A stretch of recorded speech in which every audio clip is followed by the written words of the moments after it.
제주도는 아름다운 섬이었습니다. 하지만 그게 전부는 아니었습니다.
여행 계획을 세우는데 벌써 머리가 아파옵니다. 숙소, 배편, 약속, 동선. 이게 아닌데 내가 왜 이렇게 오랫동안 여행을 가는 것일까? 솔직히 말해서 다 취소하고 싶었습니다. 하지만 지금 난 단지 놀러 가는 것이 아닙니다. 지금 진지하게 제주도로 이주하는 걸 고민 중이기 때문입니다.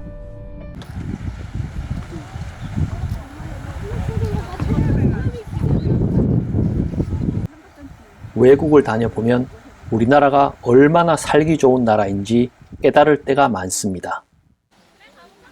하지만 푸른 잔디에 수영장이 있는 집, 그리고 에메랄드빛의 바다, 이 두 가지는 솔직히 외국이 부러웠습니다. 제주도는 한국이면서도 이 두 가지를 모두 가진 곳. 지금 내 기준에는 이 세상에서 가장 살고 싶은 곳인 것처럼 느껴졌습니다. 그래서 그런지 한때 제주도는 연예인들이 제2의 인생을 시작하는 곳이었고 부자들의 세컨하우스가 모여드는 섬이었습니다. 하지만 지금은 예전 같지 않습니다. 저는 지금 제주도를 향한 열망들이 많이 내려앉은 이 시기에 혹시 내가 비집고 들어갈 틈이 없는지 조심스럽게 기웃거리고 있습니다.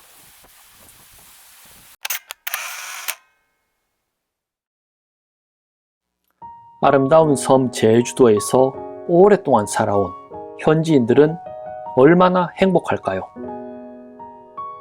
사실 결과는 조금 실망스러웠습니다.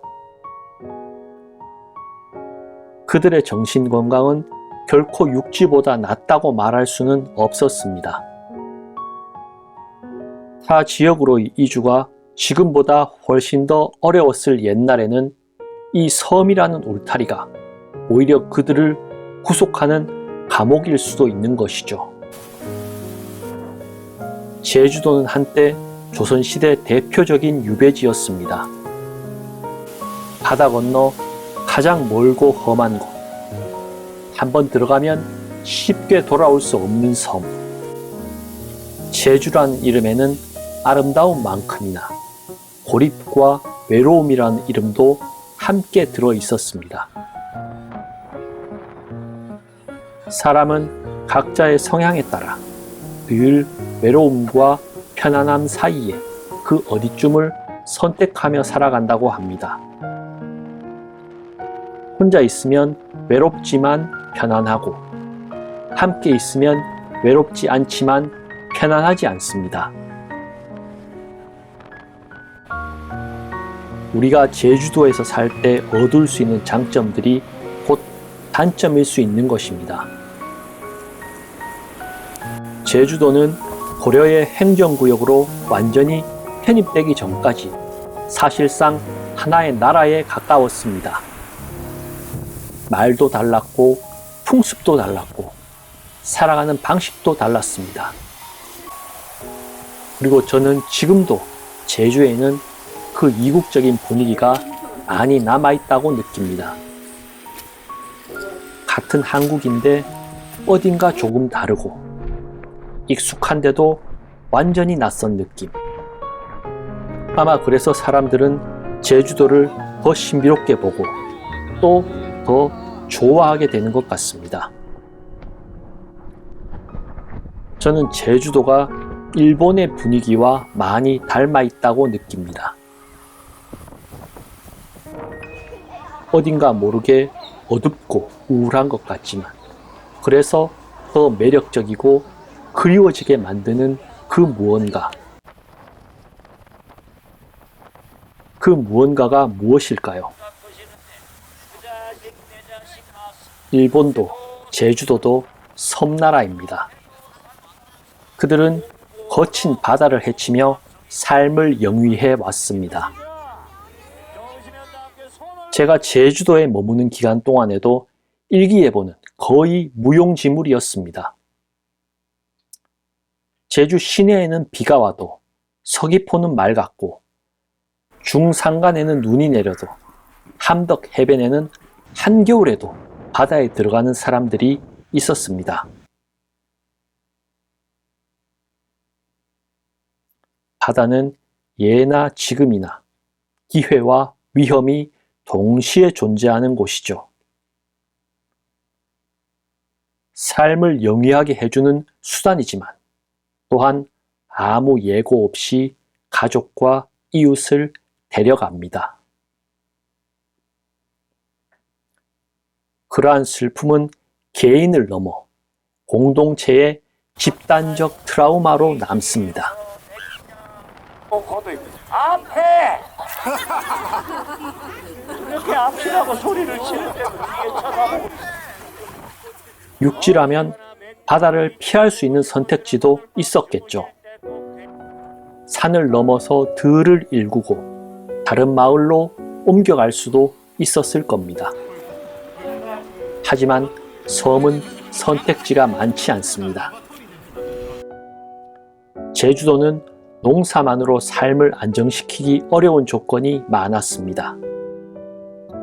섬나라 일본도 비슷한 곳이 많습니다. 그렇지만 또한 바다는 목숨을 걸어야 했지만 어업은 농업보다 더 큰 이윤을 남길 수 있는 일이었습니다. 그래서 어릴 때부터 바다에서 자란 그들에게 어업은 자연스럽게 체득된 생존의 방식이었습니다. 바다는 그들에게 피할 수 없는 현실이었던 것이죠.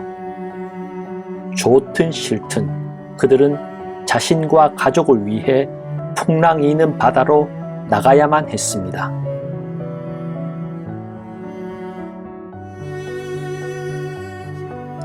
이런 곳에는 설명할 수 없는 불안과 위험을 견디기 위해 잡신이 많은 민간 신앙이 형성됩니다.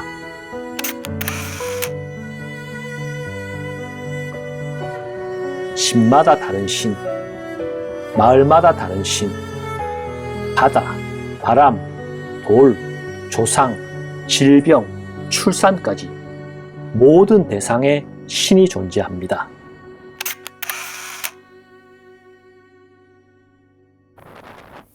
그 신들은 결국 두려움을 견디기 위한 언어였을지도 모릅니다. 이들은 가까운 사람들의 죽음을 바라보며 자연 앞에서 연약한 인간의 유한성에 대해 슬픔과 체념, 그리고 그를 넘어선 어떤 깨달음들을 얻게 됩니다. 우리는 자연에 빚지고 살아가고 있지만 또한 자연은 우리에게 기회만을 주는 곳은 아니다.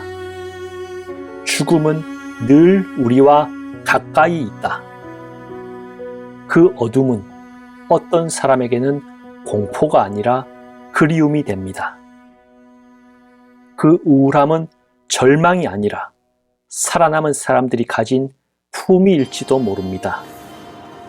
그래서 예술이 깊어지고 말수가 적어지고 감정이 내면화된다고 합니다. 제주도도 일본도 왠지 섬세하고 아름답지만 동시에 어둡고 음울한 정서를 품게 되는 이유인 것 같습니다. 그리고 저와 같은 사람들은 그 분위기에 깊은 매력을 느끼게 되는 것이죠.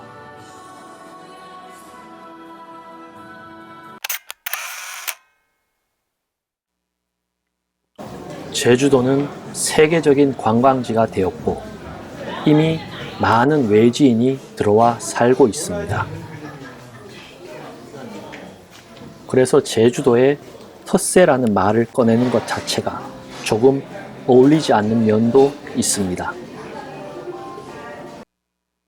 하지만 제주에 뿌리 내린 외지인은 생각보다 그리 많지 않습니다. 그중 일부는 제주도에 대한 문화적인 존중을 표현하기 위해 일부러 제주도 방언을 배워서 사용하시는 분들이 있습니다. 오랜 시간 이 섬에 살아온 제주도민의 문화와 질서 속에 잘 적응하며 살아가야 하는 것이죠. 기쁨과 한을 동시에 품은 애증의 제주 바다에서 살아가는 현지인들에게 삶의 휴식과 즐거움을 찾아 들어오는 외지 사람들은 어떻게 보였을까요?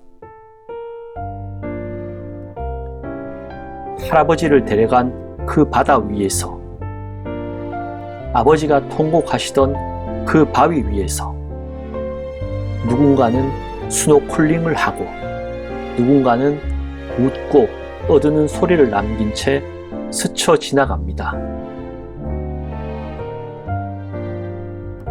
그래서 제주에는 낯선 이들을 쉽게 받아들이지 않는 공기 또한 존재할 수밖에 없습니다.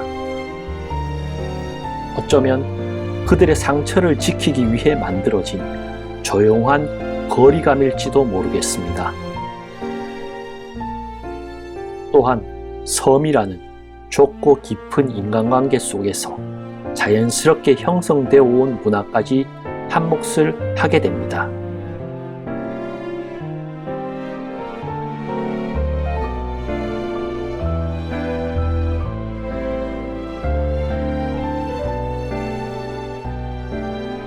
제주도에서 보낸 짧지 않은 겨울이 지나갔습니다. 이번 제주도 여행은 사람들이 북적이는 유명한 관광지만 돌아보는 여행과는 많이 달랐고, 내가 왜 이곳에 끌리는지, 그리고 왜 여기서 살고 싶어 하는지 나 자신과도 조용히 대화할 수 있었던 시간이었습니다. 저는 아직 확신하지 못합니다. 하지만 마음이 자꾸 이 섬으로 돌아옵니다.